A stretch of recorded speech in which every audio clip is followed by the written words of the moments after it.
We continue to call on Iran to immediately release the detained U.S. citizens. These Americans have remained in our thoughts throughout this negotiation, and we will continue to work for their safe and their swift return, and we urge Iran to bring our missing Americans home as well.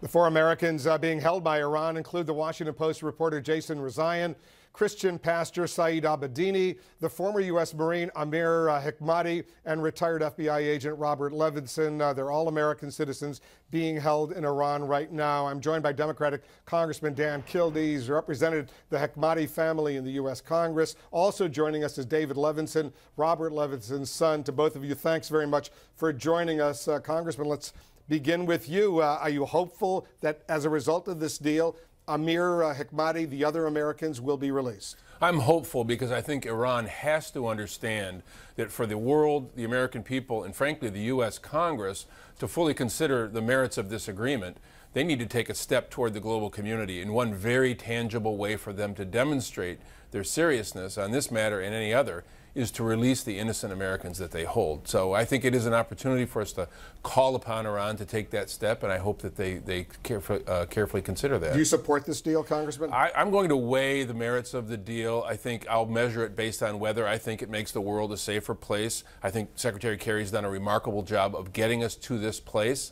but I can't erase from my mind when considering the deal Iran's other behaviors, and of course that includes the fact that they continue to hold the Americans. We desperately want my father home. It's been 8 years, and even one more day is too long without him.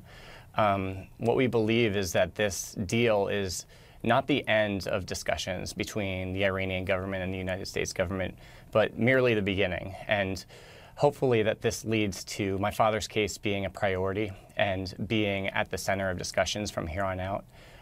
It needs to be a priority, and they need to work together to bring him home. This program, David, is being seen not only here in the United States, but around the world, including inside Iran right now, at least to some selected people over there. What's your message to the leadership in Iran? Well, I would say that please, just on a humanitarian basis, please help us to find my father, to bring him home. My family is not political. We have no agenda beyond just finding my dad and making sure that he can live the rest of his life out in peace with my family and other loved ones.